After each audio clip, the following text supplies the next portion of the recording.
ಇರ್ತೇನೆ. ಸುಮಾರು ಒಂದು 25 ವರ್ಷಗಳಿಂದ ನಾನು ಯಾತ್ರಿಕ ಅಂದರೆ ಸಂಚಾರಿ ಸೇವಕನಾಗಿದ್ದೇನೆ. ಒಂದು ಕಡೆ ಇರೋನಲ್ಲ, ನಾನು ಬಹಳಷ್ಟು ಊರುಗಳನ್ನು ಸುತ್ತಾ ಇರ್ತೇನೆ. ಹಾಗಾಗಿ ಇಲ್ಲಿಗೆ ನಾನು ಸುಮಾರು 20 ವರ್ಷಗಳ ಹಿಂದೆ ಬಂದಿದ್ದೀನಿ. 22, 23 ವರ್ಷದ ಹಿಂದೆ ತಾತ ಇದ್ದರು. ನಮ್ಮ ಫಾಸ್ಟರ್ ನವೀನ್ ಅವರ ತಂದೆ ಇದ್ದರು. ಸೊ ತಾಯಿ ಇಲ್ಲೇ ಇದ್ದಾರೆ. ಸೊ ಅಂಥ ಟೈಮ್ನಲ್ಲಿ ಬಂದು ನಾನು ಇವ್ರ ಜೊತೆಯಲ್ಲಿ ಮಾತಾಡ್ತಾ ಇದ್ದೆ. ಕೆಲವ್ರು ನೋಡಿರ್ತೀರಿ, ಪರವಾಗಿಲ್ಲ. ಈಗ ನಮಗೆ ಸಮಯ ಇಲ್ಲ ಅದೆಲ್ಲ ಮಾತಾಡ್ಕೊಳ್ಳೋದಕ್ಕೆ. ಈಗ ನಮಗೆ 15 ನಿಮಿಷಗಳು ಮಾತ್ರ ನಮಗೆ ಟೈಮ್ ಇದೆ. 15 ನಿಮಿಷ ನಿಮಗೆ ಸಂದೇಶ ಹೇಳ್ತೀನಿ. ಈ ಸಂದೇಶ ಬಹಳ ಇಂಪಾರ್ಟೆಂಟ್ ನಮಗೆ. ಯಾಕೆ ಅಂದರೆ ಈ ಹಳೆ ವರ್ಷ ಇನ್ನೊಂದು 15 ನಿಮಿಷ ಆಯಿತು ಅಂದರೆ ಮುಗಿದೋಗ್ಬಿಡುತ್ತೆ. 2024 ಮುಕ್ತಾಯ ಆಗುತ್ತೆ ಇನ್ನೊಂದು 15-20 ನಿಮಿಷದಲ್ಲಿ. ಮತ್ತೆ ಬಾ ಅಂದರೆ ಬರಲ್ಲ, ಎಷ್ಟು ಬೇಡ್ಕೊಂಡ್ರೂ ಬರಲ್ಲ. 2024 ಇನ್ನು 25 ಬರುತ್ತೆ. ಇದು ದಾಟಿದ ತಕ್ಷಣ ನಿಮಗೆ 25 ಸ್ಟಾರ್ಟ್ ಆಗುತ್ತೆ. ಈಗ ನಾನು ನಿಮ್ಮ ಜೊತೆಯಲ್ಲಿ 3 ವಿಷಯಗಳನ್ನು ನಿಮ್ಮ ಮುಂದೆ ತಿಳಿಸ್ತೇನೆ. ಏನದು ಅಂತಂದರೆ, ಈ 3 ವಿಷಯಗಳಲ್ಲಿ ನಾವು 2024ರಲ್ಲಿ ನಾವು ಜೀವನ ಮಾಡಿದ್ದೀವ ಇಲ್ವಾ ಅಂತ ನಮ್ಮನ್ನು ಪರೀಕ್ಷೆ ಮಾಡ್ಕೊಳ್ಬೇಕು, ನಮ್ಮನ್ನು ಪರಿಶೋಧನೆ ಮಾಡ್ಕೊಳ್ಬೇಕು. ನಮ್ಮನ್ನು ನಾವು ಪರೀಕ್ಷೆ ಮಾಡಿಕೊಂಡು ಇದು ಸರಿ ಇದ್ದರೆ ಸರಿ ಇಲ್ಲ ಅಂತಂದರೆ ಸರಿಪಡಿಸ್ಕೊಳ್ಳೋಣ. ಸೊ ಹಾಗಾದರೆ 3 ವಿಷಯಗಳು ಯಾವುದು ಅಂತಂದರೆ, ಮೊದಲನೇದಾಗಿ ಪರಿಶುದ್ಧವಾದ ಜೀವನ. 2024 ಜನವರಿ 1ನೇ ತಾರೀಕಿಂದ ಡಿಸೆಂಬರ್ 31ನೇ ತಾರೀಕು ಡಿಸೆಂಬರ್ವರೆಗೆ ನಾವು ಜೀವನ ಮಾಡಿದ್ದೀನ ಇಲ್ವಾ? ಪರಿಶುದ್ಧವಾದ ಜೀವನ ದೇವರು ಇಷ್ಟಪಡ್ತಾರೆ. ಯಾಕೆ ಅಂದರೆ ಇಬ್ರಿಯ ಪತ್ರಿಕೆ ನಮಗೆ 13ನೇ ಅಧ್ಯಾಯ 14ನೇ ವಚನದಲ್ಲಿ ಬರೆಯಲ್ಪಟ್ಟಿದೆ. 12ನೇ ಅಧ್ಯಾಯ 14ನೇ ವಚನದಲ್ಲಿ ಬರೆಯಲ್ಪಟ್ಟಿದೆ, ಪರಿಶುದ್ಧತೆ ಇಲ್ಲದೆ ದೇವರನ್ನು ಯಾರೂ ನೋಡೋದಕ್ಕೆ ಸಾಧ್ಯ ಇಲ್ಲ. ಪರಿಶುದ್ಧವಾದ ಜೀವನ ಇರಬೇಕು. ಪರಿಶುದ್ಧವಾದ ಜೀವನ ಮಾಡಬೇಕು ಅಂದರೆ ಬಹಳ ಮನುಷ್ಯನಲ್ಲಿ 3 ವಿಷಯಗಳುಂಟು. ಅದು ಯಾವುದು ಅಂದರೆ ಕಣ್ಣಿನ ಪಾಪ ಮನುಷ್ಯನಿಗೆ ಇದೆ. ಕಣ್ಣಿನಿಂದ ನೋಡಿ ಪಾಪಕ್ಕೆ ಅಧೀನನಾಗ್ತಾನೆ. ಈ ಕಣ್ಣು ಚಿಕ್ಕ ಅಂಗ ಆಗಿದ್ರೂ ಕೂಡ ಈ ನಮ್ಮ ದೇಹನೇ ನರಕಕ್ಕೆ ಬೀಳಿಸುತ್ತೆ. ಹಾಗಾದರೆ ನಿನ್ನ ಕಣ್ಣು ಸರಿ ಇದ್ದರೆ, ಯೇಸುಸ್ವಾಮಿ ಅವರು ಒಂದು ಮಾತು ಹೇಳ್ತಾರೆ, ಮತ್ತಾಯನ ಸುವಾರ್ತೆ 6ನೇ ಅಧ್ಯಾಯ 22ನೇ ವಚನದಲ್ಲಿ ಹೇಳ್ತಾರೆ, ನಿನ್ನ ಕಣ್ಣು ನಿನ್ನ ದೇಹಕ್ಕೆ ದೀಪವಾಗಿದೆ. ನಿನ್ನ ಕಣ್ಣು ನೆಟ್ಟಗಿದ್ದರೆ ನಿನ್ನ ದೇಹವೆಲ್ಲ ನೆಟ್ಟಗಿರುತ್ತೆ. ನಿನ್ನ ದೇಹ ನರಕಕ್ಕೆ ಹೋಗ್ದಂಗೆ ದೇವ್ರ ಹತ್ರಕ್ಕೆ ಹೋಗ್ಬೋದು. ನಿನ್ನ ಕಣ್ಣಿನಿಂದ ಇವತ್ತು ದಿನಗಳಲ್ಲಿ ಬಹಳ ಪಾಪ ನಡೀತಾ ಇದೆ. ಇದು ಚಿಕ್ಕ ಮಕ್ಕಳಿಂದ ಹಿಡಿದು ಮುದುಕರವರೆಗೂ ಕೂಡ ಈ ಕಣ್ಣಿನ ಪಾಪ ಇದೆ. ಅದು ಇಲ್ಲ ಅಂತ ಅಂದರೆ ದೇವರು ಒಪ್ಪಲ್ಲ. ಯಾಕೆ ಅಂತ ಅಂದರೆ ಮೊಬೈಲ್ಗಳು ಇತ್ತೀಚೆಗೆ ಬಂದಿದೆ. ಮೊಬೈಲ್ನಲ್ಲಿ ಸಾಕಷ್ಟು ಕೆಟ್ಟ ದೃಶ್ಯಗಳು ಇರುವಂಥ ನಮಗೆ ಚಿತ್ರಗಳು ಬರ್ತಾ ಇರ್ತದೆ. ಪೋರ್ನ್ ವಿಡಿಯೋಸ್ ಅಂತ ಹೇಳ್ತಾರೆ. ಈ ಪೋರ್ನ್ ವಿಡಿಯೋಸ್ ನೋಡೋದೆಲ್ಲ ಸೈತಾನಂದೇ. ಇದು ಒಳ್ಳೇದಲ್ಲ. ಇದು ಹಾಗಾದರೆ ನಮ್ಮ ಕಣ್ಣನ್ನು ಶುದ್ಧ ಮಾಡ್ಕೊಂಡಿದ್ದೀವ ಇಲ್ವಾ ಪರೀಕ್ಷೆ ಮಾಡ್ಕೊಳ್ಬೇಕು. ಯಾಕೆ ಅಂದರೆ ನಿನ್ನ ಕಣ್ಣಿನಿಂದ ಒಂದು ವೇಳೆ ಯೇಸುಸ್ವಾಮಿ ಹೇಳ್ತಾರೆ, ಮತ್ತಾಯನ ಸುವಾರ್ತೆ 18ನೇ ಅಧ್ಯಾಯ 7ನೇ ವಚನದಿಂದ, ನಿನ್ನ ಕಣ್ಣು ನಿನ್ನನ್ನು ಪಾಪದಲ್ಲಿ ಸಿಕ್ಕಿಸುವುದಾದರೆ ಅದನ್ನು ಕಿತ್ತು ಬಿಸಾಕ್ಬಿಡುವಂತ ಇದೆ. 2 ಕಣ್ಣುಳ್ಳವನಾಗಿ ನೀನು ನರಕಕ್ಕೆ ಹೋಗೋ ಬದಲು 1 ಕಣ್ಣುಳ್ಳವನಾಗಿ ನೀನು ಸ್ವರ್ಗಕ್ಕೆ ಹೋಗ್ಬೋದು. ಆದುದರಿಂದ ನಿನ್ನ ಕಣ್ಣಿನ ಪಾಪ ಬಹಳ ಜಾಗ್ರತೆ. ನಿನ್ನ ಕಣ್ಣನ್ನು ನೆಟ್ಟಿಗಿಟ್ಕೊಳ್ಬೇಕು. ಸೊಟ್ಟು ಕಣ್ಣಿದ್ರೂ ಪರವಾಗಿಲ್ಲ, ಕೆಟ್ಟ ಕಣ್ಣಿರಬಾರ್ದಂತೆ. ಮೆಳ್ಳಗಣ್ಣಿದ್ರೂ ಪರವಾಗಿಲ್ಲ, ಕಳ್ಳಗಣ್ಣಿರಬಾರ್ದಂತೆ. ಇದೆಲ್ಲ ನಿಮಗೆ ಗೊತ್ತಿರುವಂಥದ್ದೇ. ಹಾಗಾದರೆ ನಿನ್ನ ಕಣ್ಣನ್ನು ಅಧೀನದಲ್ಲಿ ಇಟ್ಕೊಳ್ಬೇಕು. ಅಂಥವರೇ ನಿಜವಾಗಿಯೂ ಕೂಡ ದೇವ್ರ ಹತ್ರಕ್ಕೆ ಹೋಗ್ತಾರೆ. ಇನ್ನು ಮೇಲೆ ಈ ಮೊಬೈಲ್ಗಳನ್ನು ಹೆಚ್ಚು ಇಷ್ಟಪಡಕ್ಕೆ ಹೋಗ್ಬೇಡ್ರಿ. ಮುಂದೆ 2025 ಇದುವರೆಗೆ ಏನಾಗಿತ್ತೋ ಅದ್ರ ಬಿಟ್ಬಿಡೋಣ. ಹಾಗಾದರೆ ಮೊದಲನೇದು ಕಣ್ಣು, 2ನೇದು ಬಾಯಿ ಪಾಪ. ಈ ಬಾಯಿಯಿಂದ ಬಹಳಷ್ಟು ಕೆಟ್ಟ ಮಾತುಗಳು ಬರ್ತಾ ಇರ್ತದೆ. ಎಫೆಸದವರಿಗೆ ಬರೆದ ಪತ್ರಿಕೆ 5ನೇ ಅಧ್ಯಾಯ 4ನೇ ವಚನ, ಅದು ಸೊಟ್ಟ ಮಾತು, ಉರುಳಿಲ್ಲದ ಮಾತು, ಕೆಟ್ಟ ಮಾತು, ಉಳುಕು ಮಾತು, ಕೊಳಕು ಮಾತು, ಇವು ಬೇಡ. ಇದು ವಿಶ್ವಾಸಿಗಳಿಗೆ ಒಳ್ಳೆಯದಲ್ಲ. ಈ ಮಾತುಗಳಿಂದ, ನಿನ್ನ ಮಾತಿನಿಂದಲೇ ನಿನಗೆ ತೀರ್ಪಾಗುತ್ತೆ. ನಿನ್ನ ನಾಲಿಗೆ ಏನು ಇರುತ್ತೋ ಆ ನಾಲಿಗೆನೇ ನಿನಗೆ ತೀರ್ಪು ಮಾಡುತ್ತೆ ಅಂತ ಅಂದ್ಬಿಟ್ಟು ಮತ್ತಾಯನ ಸುವಾರ್ತೆ ನಮಗೆ 12ನೇ ಅಧ್ಯಾಯ 36ನೇ ವಚನದಲ್ಲಿದೆ. ನಿನ್ನ ನಾಲಿಗೆಯಿಂದ ಕೆಲವು ಸಲ ಒಳ್ಳೆಯವನು ಅನಿಸ್ಕೊಳ್ತೀಯ, ಕೆಟ್ಟವನು ಅಂತ ನೀನೇ ಅನಿಸ್ಕೊಳ್ಳೋದು. ನಿನ್ನ ಬಾಯಿ ಶುದ್ಧವಾಗಿರಲಿ. ನಂಬರ್ 1, ಕಣ್ಣು ಶುದ್ಧವಾಗಿರ್ಬೇಕು. 2, ಬಾಯಿ ಶುದ್ಧವಾಗಿರ್ಬೇಕು. ಈ ಬಾಯಿಂದಲೇ ನಾವು ನರಕಕ್ಕೆ ಹೋಗ್ತೀವಿ ಅಂತ ಅಂದ್ಬಿಟ್ಟು ಎಫೆಸ ಪತ್ರಿಕೆ 5ನೇ ಅಧ್ಯಾಯ 6ನೇ ವಚನದಲ್ಲಿದೆ, 4ರಿಂದ 6. ಕೆಟ್ಟ ಮಾತುಗಳು ನಮ್ಮ ಬಾಯಲ್ಲಿ ಬರಬಾರದು, ಶುದ್ಧವಾದ ಮಾತು ಬರಬೇಕು. 3ನೇದಾಗಿ ಕಿವಿ. ಈ ಕಿವಿ ಪಾಪನು ಮಾಡುತ್ತೆ. ಈ ಕಿವಿಯಿಂದ ಕೂಡ ನಮ್ಮ ದೇಹ ಹಾಳಾಗುತ್ತೆ. ಯಾಕೆ ಅಂತ ಅಂದರೆ ದೇವರ ಮಾತುಗಳನ್ನು ಕೇಳಿಸ್ಕೊಳ್ಳೋದಿಕ್ಕೆ ನಮಗೆ ನಿದ್ದೆ ಬರುತ್ತೆ. ಅದೇ ನೀವು ಕೆಟ್ಟ ಮಾತುಗಳು, ಅವು ಯಾವುದ್ಯಾವುದೋ ಅಲ್ಲಿ ಸಿನಿಮಾ ಹಾಡುಗಳು ಅವೆಲ್ಲ ಹಾಕ್ತಾ ಇದ್ರೆ ಕಿವಿ ಆ ಕಡೆ ಹೊರಟೋಗ್ಬಿಡುತ್ತೆ. ಹಿಂಗೆ ಇದು ತಪ್ಪು. ನಿನ್ನ ಕಿವಿ ದೇವ್ರು ಕೊಟ್ಟಿರೋದೇನಕ್ಕೆ? ಒಳ್ಳೆಯ ಮಾತುಗಳನ್ನು, ಒಳ್ಳೆಯ ವಿಷಯಗಳನ್ನು, ಒಳ್ಳೆಯದನ್ನ ಕೇಳಿಸ್ಕೊಳ್ಳೋದಕ್ಕೆ ಕಿವಿ ಕೊಟ್ಟಿರೋದು. ಅದು ಬಿಟ್ಟು ಕೆಟ್ಟದ್ದನ್ನು ಕೇಳಿಸ್ಕೊಳ್ಳೋದಿಕ್ಕೆ ಅಲ್ಲ. ಕೆಟ್ಟದ್ದನ್ನು ಇಷ್ಟಪಡಬಾರ್ದು. ಹಾಗಾದ್ರೆ ಕಣ್ಣು, ನಾಲಿಗೆ, ಕಿವಿ ಶುದ್ಧವಾಗಿ ಇಟ್ಕೊಳ್ಳುವಂಥವನೇ ಒಳ್ಳೆಯ ಪರಿಶುದ್ಧವಾದಂಥ ಜೀವನ ಮಾಡೋದಕ್ಕೆ ಸಾಧ್ಯ. ಇದು ನಂಬರ್ 1. ನಂಬರ್ 2, ನಿನಗೆ ಕ್ಷಮಿಸುವ ಗುಣ ಇರಬೇಕು.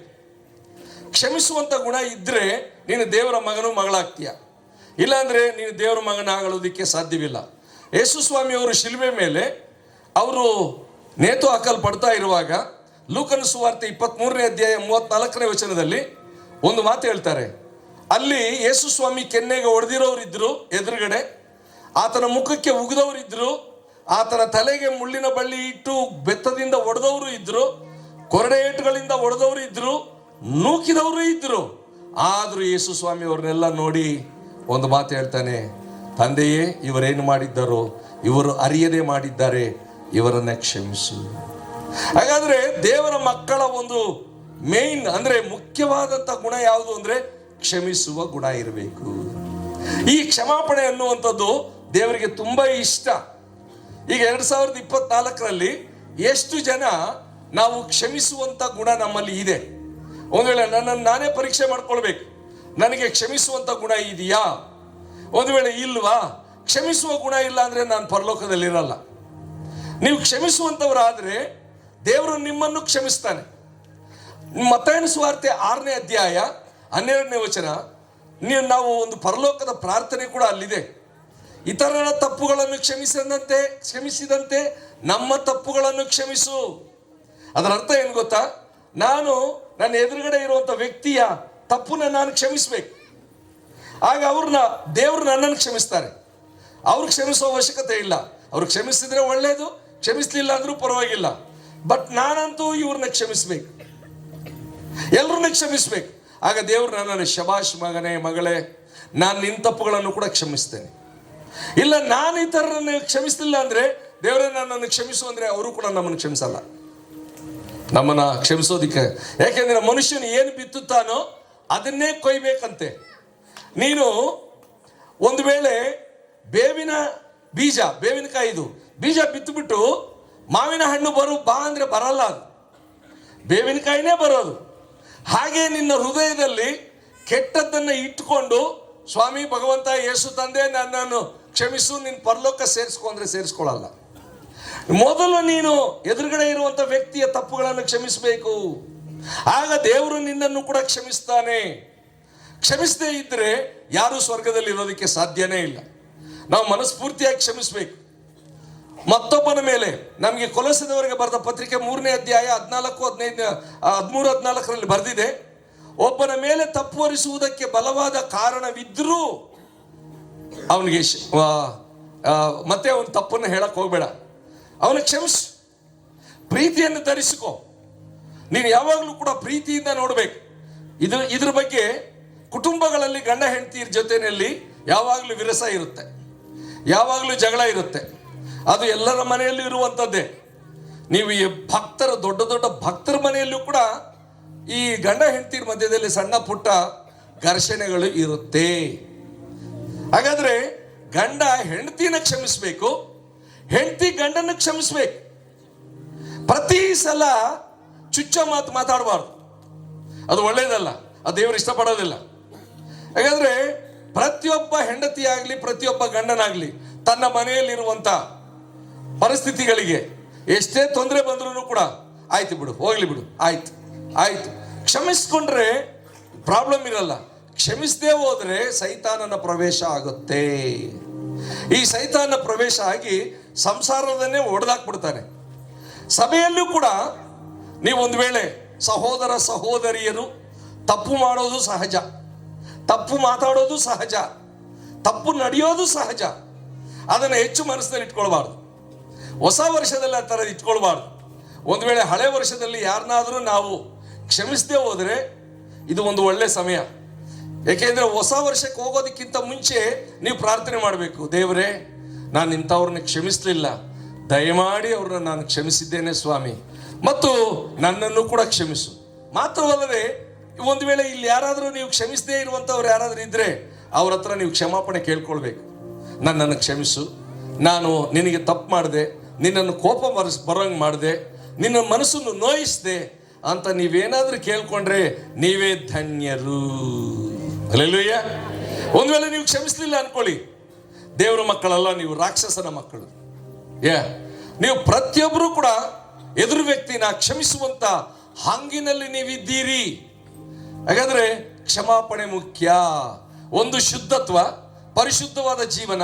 ಪರಿಶುದ್ಧವಾದ ಜೀವನ ದೇವರು ಇಷ್ಟಪಡ್ತಾನೆ. ಯಾಕೆಂದ್ರೆ ನಾನು ಪರಿಶುದ್ಧನಾಗಿರುವುದರಿಂದ ನೀವು ಪರಿಶುದ್ಧರಾಗಿರ್ರಿ. ಯೇಸುಸ್ವಾಮಿ ಹೇಳಿದ್ದಾರೆ, ನಮಗೆ ಪತ್ರಿಕೆಯಲ್ಲಿ ಬರೆದಿದೆ 1 ಪೇತ್ರ 2ನೇ ಅಧ್ಯಾಯ, ನಮಗೆ 1ನೇ ಅಧ್ಯಾಯ 16ನೇ ವಚನ, ನಾನು ಪರಿಶುದ್ಧನು, ನನ್ನ ಮಕ್ಕಳಾಗಿರುವಂತ ನೀವು ಕೂಡ ಪರಿಶುದ್ಧರಾಗಿರ್ಬೇಕು, ಅದು ನನಗೆ ಇಷ್ಟ. ಹಾಗಾದ್ರೆ ಶುದ್ಧವಾದ ಜೀವನ 1, ಕ್ಷಮಿಸುವ ಜೀವನ 2. ಈ ಕ್ಷಮಾಪಣೆ ನೀವು ಕೊಡ್ತಾ ಹೋದ್ರೆ ನೀವು ನಿಜವಾಗಿಯೂ ಧನ್ಯರು. ನೀವು ಟಾಮ್ ಅಂಡ್ ಜೆರ್ರಿ ಕತೆ ಕೇಳಿದ್ದೀರಿ ಏನೋ ಗೊತ್ತಿಲ್ಲ, ಟಿವಿನಲ್ಲಿ ಟಾಮ್ ಅಂಡ್ ಜೆರ್ರಿ ಯಾವಾಗಲೂ ಜಗಳ ಆಡ್ತಾ ಇರ್ತವೆ. ಕೊನೆಗೆ ಇದು ಯಾವುದದು ಇಲಿ ಅಲ್ಲ, ಬೆಕ್ಕು ಈ ಲೋಕ ಬಿಟ್ಬಿಟ್ಟು ಸ್ವರ್ಗಕ್ಕೆ ಹೋಗ್ಬೇಕು ಅಂತ ಅಂದ್ಬಿಟ್ಟು ಸ್ವರ್ಗದ ಟ್ರೈನ್ ಬಂದ್ಬಿಟ್ಟಿದೆ. ಅಲ್ಲಿಗೆ ಹೋಗುವಾಗ ಚೆಕಿಂಗ್ ಇನ್ಸ್ಪೆಕ್ಟರ್ ನೋಡ್ತಾ ಇದ್ದಾನೆ, ನಿನ್ನ ಡಾಕ್ಯುಮೆಂಟ್ಸ್ ಎಲ್ಲ ತೋರಿಸು ಅಂತ. ತೋರಿಸುವಾಗ ಒಂದು ಡಾಕ್ಯುಮೆಂಟ್ಸ್ ಈ ಬೆಕ್ಕತ್ರ ಕಮ್ಮಿ ಇತ್ತು. ಅದೇನು ಅಂತ ಅಂದ್ರೆ, ನೀನು ಇಲಿ ಮಾಡುವಂತ ತಪ್ಪುಗಳನ್ನು ಕ್ಷಮಿಸ್ಲಿಲ್ಲ. ಟಾಮ್ ಅಂಡ್ ಜೆರ್ರಿ ಅದರಲ್ಲಿ ಬರುತ್ತೆ ನೋಡ್ರಿ, ಹೆವೆನ್ ಪುಷ್ ಅಂತ ಅಂದ್ಬಿಟ್ಟು ಪ್ರೋಗ್ರಾಮ್, ಯಾರಾದ್ರೂ ಬೇಕಾದ್ರೆ ಡೌನ್ಲೋಡ್ ಮಾಡ್ಕೊಂಡು ನೋಡ್ರಿ. ಒಂದು ವೇಳೆ ಆ ಲೆಟರ್ ತರೋ ತನಕ ನಿನಗೆ ಸ್ವರ್ಗಕ್ಕೆ ಕಳಿಸಲ್ಲ ಅಂತ ಹೇಳ್ತಾನೆ. ಏನದು? ಅದೇ ನೀನು ಪ್ರತಿದಿನ ಜೆರ್ರಿ ಹತ್ರ ಜಗಳ ಆಡ್ತಿದ್ದೆ ಅಲ್ವಾ, ಅವನ ಹತ್ರ ಹೋಗಿ ನಾನು ಕ್ಷಮಿಸಿದ್ದೇನೆ ಅಂತ ಪತ್ರ ತಗೊಂಡ್ ಬಾ. ಅದು ಹೆಂಗೆ ಸ್ವಾಮಿ, ನಾನು ಅವನ ಹತ್ರ ಜಗಳ ಆಡೋನು, ಅವ್ರಿಗೂ ನಮಗೂ ಆಗಲ್ಲ, ನಿಷ್ಠೂರ ಐತೆ. ಆಗಲ್ಲ, ನಿಷ್ಠೂರ ಐತೆ, ನರಕ ಅಲ್ಲೈತೆ ನೋಡಲ್ಲಿ. ಅಲ್ಲಿ ಬೆಂಕಿ ಕೆರೆ ಇದೆ, ಚುಚ್ತಾ ಇರ್ತಾರೆ ತ್ರಿಶೂಲದಿಂದ. ಅಲ್ಲಿ ಹೋಗಂಗಿದ್ರೆ ನೀನೇನು ಹೋಗ್ಬೇಡ ಅಂತಾರೆ. ಇಲ್ಲ ಅಲ್ಲಿಗೆ ಹೋಗಲ್ಲ, ಯೇಸು ಸ್ವಾಮಿ ಹತ್ರ ಹೋಗ್ತಾನೆ. ಹಂಗಂದ್ರೆ go and bring forgiveness letter. If not I want allow to get in train, heaven train ಅಂತ ಹೇಳಿದ ಕೂಡಲೇ ಎದ್ನೋ ಬಿದ್ನೋ ಅಂತ ಭೂಲೋಕಕ್ಕೆ ಮತ್ತೆ ಬರ್ತಾನೆ. ನೀವು ಪ್ರೋಗ್ರಾಮ್ನಲ್ಲಿ ಚೆನ್ನಾಗಿದೆ, ಓಡಿ ಬಂದು ಆ ಬೆಕ್ಕು ಇಲಿ ಎಲ್ಲಿರುತ್ತೋ ಮಲ್ಕೊಂಡಿರುತ್ತೆ, ಇಲಿ ಹತ್ರ ಹೋಗಿ ಅಂತ ಬಡಿತಾನೆ ಡೋರ್. ಬಡಿದ ಮೇಲೆ ಇಸ್ ದ್ಯಾಟ್ ಅಂತ ಅದು ಬರ್ತದೆ. ಬಂದ ಮೇಲೆ ಇದು ಬರ್ತಿದ್ದಂಗೆ ಕಾಲಿಡ್ಕೊಂಡು ಕಾಲಿಗೆ ಮುತ್ತು ಕೊಡ್ತಾ ಇರ್ತದೆ. What is this nonsense? Why are you kissing my leg? ನನ್ನ ಕಾಲುಗಳಿಗೆ ಯಾಕೆ ನೀನು ಮುತ್ತು ಕೊಡ್ತಾ ಇದೀಯಾ? Yes I like you. ಇಷ್ಟು ದಿನ ಜಗಳ ಆಡಿ ಈಗ ನಾನು ಲೈಕ್ ಯು ಅಂತ ಹೇಳ್ತಿದ್ಯಾ? ಏನಿದು, ಏನೋ ಪ್ರಾಬ್ಲಮ್ ಇದೆ, ಏನೋ ನಿಂದು ಮಸಲತ್ತಿದೆ ಅಂತಾನೆ. ಏನೂ ಇಲ್ಲ, ಈ ಲೆಟ್ರಿಗೆ ಸೈನ್ ಹಾಕ್ಬಿಡು, ನಾನು ಹೊರಟೋಗ್ಬಿಡ್ತೀನಿ ಅಂತ. ಅದು ತೆಗೆದು ಓದುತ್ತೆ, ಓಹೋ ನೀನು ಸ್ವರ್ಗಕ್ಕೆ ಹೋಗೋದಕ್ಕೆ ನಾನು ಸೈನ್ ಹಾಕ್ಬೇಕಾ? ಹಾಕಲ್ಲ, ಹೋಗು ಅಂತಾನೆ. ನೋಡಿ, ಇಬ್ರು ನರಕಕ್ಕೆ ಹೋದ್ರು. ಕ್ಷಮಾಪಣೆ ಕೇಳಿದವನಿಗೂ ಕ್ಷಮಿಸಬೇಕು, ಕ್ಷಮಾಪಣೆ ಹೊಂದುವವನು ಕೂಡ ಕ್ಷಮಿಸಬೇಕು. ಇಬ್ಬರಲ್ಲೂ ಕೂಡ ಕ್ಷಮಾಪಣೆ ಇರಬೇಕು. ಇದು ಯೇಸುವಿನ ತತ್ವ. ನಾವು ಒಂದು ವೇಳೆ ಕ್ಷಮಿಸುವ ಮನಸ್ಸು ಇರಲಿಲ್ಲ ಅಂದರೆ, ಗಂಡ ಹೆಂಡತಿ ಅಥವಾ ಮಕ್ಕಳು, ತಂದೆ ತಾಯಿಗಳು, ಪಾಲಕರು, ಸಭಾಪಾಲಕರು, ವಿಶ್ವಾಸಿಗಳು ಅಥವಾ ವರ್ಕ್ ಮಾಡುವಂಥ ಜಾಗ ಎಲ್ಲೇ ಆದರೂ ಕ್ಷಮಾಪಣೆ ಇರಬೇಕು. ಇದು ಬಹಳ ಮುಖ್ಯ. ಮೂರನೇದಾಗಿ ಪಶ್ಚಾತ್ತಾಪದ ಮನಸ್ಸಿರಬೇಕು. ಪಶ್ಚಾತ್ತಾಪ, ರಿಪೆಂಟೆನ್ಸ್. ನೀವು ಒಂದು ವೇಳೆ ತಪ್ಪು ಮಾಡಿದ ಕೂಡಲೇ ಮನಸ್ಸಿನಲ್ಲಿ, ದೇವಾ ನಾನು ತಪ್ಪು ಮಾಡಿದೆ, ನನ್ನನ್ನು ಕ್ಷಮಿಸು ಸ್ವಾಮಿ. ಪಾಪ ನನ್ನ ಮೇಲೆ ಕರುಣೆ ತೋರಿಸು, ನನ್ನನ್ನು ತೊಳಿ, ನನ್ನನ್ನು ಶುದ್ಧನನ್ನಾಗಿ ಮಾಡಪ್ಪ. ನಾನು ಕೆಟ್ಟ ಯೋಚನೆ ಬಂತು, ಕೆಟ್ಟ ಗುಣಗಳು ಬಂತು, ಕೆಟ್ಟ ಬಾಯಿ ಬಂತು, ಕೆಟ್ಟದ್ದು ಬಂತು ಸ್ವಾಮಿ ನನ್ನನ್ನು. 51ನೇ ಕೀರ್ತನೆ ನೀವು 17 ವಚನ ಇದೆ, ಅದನ್ನು ಓದಿದ್ರೆ ಮೊದಲನೇ ವಚನದಲ್ಲಿ ಹೇಳ್ತಾನೆ, ನಾನು ಹುಟ್ಟಿದಂದಿನಿಂದನೂ ಪಾಪಿನೇ, ಮಾತೃಗರ್ಭವನ್ನು ಹೊಂದಿದಂದಿನಿಂದ ದ್ರೋಹಿನೇ, ಆದರೆ ನನ್ನ ತಪ್ಪು ನನಗೆ ಕಾಣಿಸ್ತಾ ಇದೆ. ದಾವೀದನು ಹೇಳ್ತಾನೆ, ದೇವರೇ ನನ್ನನ್ನು ತೊಳೆ. 7ನೇ ವಚನ, ಹಿಸ್ಸೋಪು ಬರಲಿನಿಂದಲೋ ಎಂಬಂತೆ ನಿನ್ನ ಪವಿತ್ರವಾದ ರಕ್ತದಿಂದ ನನ್ನನ್ನು ತೊಳಿ, ನನ್ನನ್ನು ಶುದ್ಧನನ್ನಾಗಿ ಮಾಡು ಅಂತ ಹೇಳಿದಾಗ 17ನೇ ವಚನ, ಮುರಿದ ಮನಸ್ಸು ದೇವರಿಗೆ ಇಷ್ಟವಾದ ಯಜ್ಞ. ಹೊಡೀರಿ ಚಪ್ಪಾಳೆ.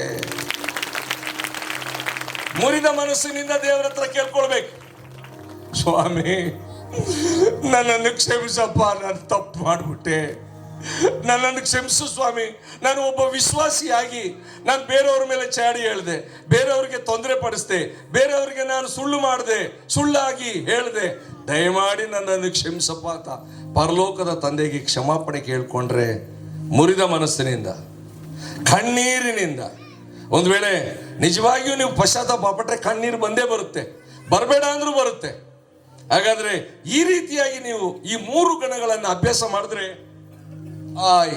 ನೀವು ಹಳೆ ಒಡಂಬಡಿಕೆ ಹಳೆ ವರ್ಷದಲ್ಲಿ 2024 ಇನ್ನೂ ಒಂದು 3-4 ನಿಮಿಷ ಇದೆ. ಈ ಎಲ್ಲ ತಪ್ಪುಗಳನ್ನು ಇವತ್ತೇ ಯೇಸು ಸ್ವಾಮಿ ಕ್ಷಮಿಸ್ತಾನೆ. ಹಲ್ಲೆಲೂಯಾ. ಇವತ್ತೇ ಕ್ಷಮಿಸ್ತಾನೆ. ಇನ್ನು ಮೇಲೆ ನೀನು ನಾನು ಶುದ್ಧವಾದ ಜೀವನ ಮಾಡಬೇಕು. ಪರಿಶುದ್ಧತೆ ಅನ್ನೋದನ್ನ ನಮ್ಮ ಜೀವನದಲ್ಲಿ ಇರಬೇಕು. ನಂಬರ್ 2, ಕ್ಷಮಿಸುವಂತ ಗುಣ ನಮ್ಮಲ್ಲಿರಬೇಕು. ನಂಬರ್ 3, ಪಶ್ಚಾತ್ತಾಪದ ಮನಸ್ಸಿರಬೇಕು. ಪ್ರತಿದಿನ ನಾವು ಹೇಗೆ ಬ್ರಷ್ ಮಾಡ್ತೀವಿ, ಪ್ರತಿದಿನ ನಾವು ಹೇಗೆ ಸ್ನಾನ ಮಾಡ್ತೀವಿ, ಪ್ರತಿದಿನ ನಾವು ಶುಚಿಯಾದ ಬಟ್ಟೆಗಳನ್ನು ಕ್ಲೀನ್ ಆಗಿರುವಂಥ ಬಟ್ಟೆ ಹಾಕ್ಕೊಳ್ತೀವೋ ಅದೇ ರೀತಿ ನಮ್ಮ ಮನಸ್ಸಾಕ್ಷಿ, ನಮ್ಮ ಹೃದಯ ಪರೀಕ್ಷೆ ಮಾಡಿಕೊಂಡು ಯೇಸು ಸ್ವಾಮಿ ರಕ್ತದಿಂದ ತೊಳ್ಕೊಂಡು ಸ್ವಾಮಿ ಅಂತ ಹೇಳಿ ನೀವು ಪಶ್ಚಾತ್ತಾಪ ಪಡುವಾಗ ದೇವರು ನಿಮ್ಮ ಪಾಪಗಳನ್ನು ಕ್ಷಮಿಸ್ತಾನೆ. ಆತನ ಪವಿತ್ರವಾದ ರಕ್ತ 1 ಯೋಹಾನ 1ನೇ ಅಧ್ಯಾಯ 9ನೇ ವಚನ ನಮ್ಮ ಸಕಲ ಪಾಪಗಳನ್ನು ತೊಳೆದು ನಮ್ಮನ್ನು ಶುದ್ಧಿ ಮಾಡುತ್ತದೆ. ಹಾಗಾದ್ರೆ ದಯಮಾಡಿ ಈಗ ನೀವು ತಲೆ ಬಗ್ಗಿಸ್ಬೇಕು. 3 ವಿಷಯಗಳನ್ನು ಕುರಿತು ನೀವೇ ಪ್ರಾರ್ಥನೆ ಮಾಡಬೇಕು. ದಯಮಾಡಿ ಈಗ 12 ಗಂಟೆಗೆ ಪಾಸ್ಟರ್ ಬಂದು ಹೇಳ್ತಾರೆ ಏನು ಮಾಡಬೇಕು ಅಂತ. ನಾವೆಲ್ಲರೂ ಎದ್ದು ನಿಂತ್ಕೊಂಡು ಪಶ್ಚಾತ್ತಾಪ ಪಡಬೇಕು. ಈ 3 ಗಣಗಳಿಗೋಸ್ಕರವಾಗಿ ನಾವು ಪ್ರಾರ್ಥನೆ ಮಾಡಬೇಕು. ಎದ್ದು ನಿಂತ್ಕೊಂಡು ಹೊಸ ವರ್ಷವನ್ನು ನಾವು ಬರಮಾಡ್ಕೊಳ್ಳೋಣ. ಹಳೆಯ ವರ್ಷದಲ್ಲಿ ನಮ್ಮ ಹಳೆಯ ಸ್ವಭಾವಗಳನ್ನು ಬಿಟ್ಟು ಬಿಡೋಣ ಮತ್ತು ಹೊಸ ವರ್ಷದಲ್ಲಿ ಹೊಸ ಗುಣಗಳನ್ನು ನಮಗೆ ಕೊಡು ಸ್ವಾಮಿ. ಎಲ್ಲರೂ ಕಣ್ಣು ಮುಚ್ಚಿರಿ. ತಂದೆಯಾದ ದೇವರೇ,